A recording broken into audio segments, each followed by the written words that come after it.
Hey guys, we are going to get started with experiment 8 by setting up our distillation apparatus.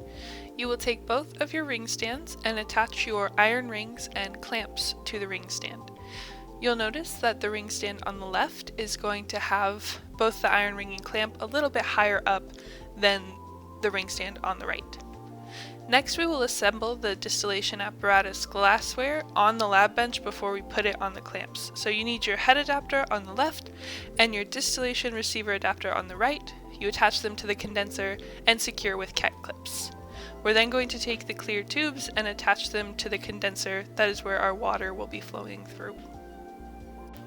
Next, we are going to take our 50 milliliter round bottom flask and clamp it to the ring stand on the left, lowering it into the heating mantle once it's clamped. Then we take the whole distillation apparatus and we set it on the clamps, putting the left side in the round bottom flask and loosely clamping the right side to the right clamp. Next, you will probably need to adjust your iron rings and your clamps a little bit to get this at the right angle. Then you will attach the tube on the right to your water faucet and the tube on the left will go into the sink. At this point, you will want to have your lab instructor check your glassware to make sure your apparatus is set up correctly.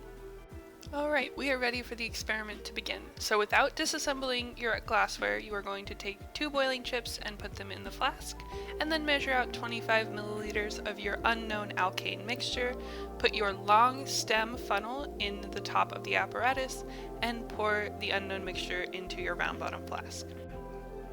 Once you have removed your long stem funnel, you can take your thermometer into the thermometer adapter, place that in the top of the head adapter, and make sure that the bulb is lined up with the arm of the condenser.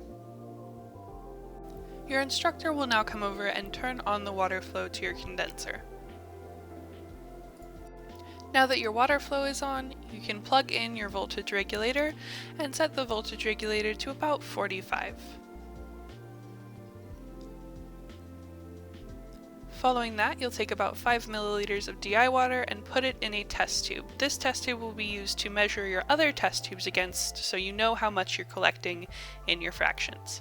The whole test tube rack can then go on this iron ring underneath the receiver adapter.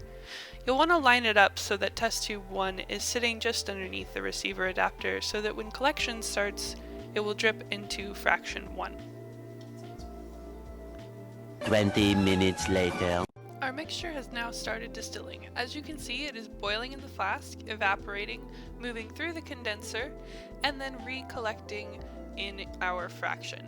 Remember that you want to record the temperature when it starts to drip in each of the fractions and when it stops dripping in the fraction. You'll know when to move to the second fraction when fraction 1 is roughly even with your dummy tube. You will keep collecting like this until fraction 4, at which point when fraction 4 reaches about 5 milliliters, you will drop your heating mantle away from your round bottom flask and let it stop boiling. The liquid in your flask still is fraction 5. Disassembly of your distillation apparatus happens in reverse order that assembly did. We are removing the thermometer, turning off the water flow, unclamping our apparatus, and setting it off to the side by the sink. We're going to remove our test tube rack, slide our rings out of the way, and then we are going to begin disassembling the apparatus itself.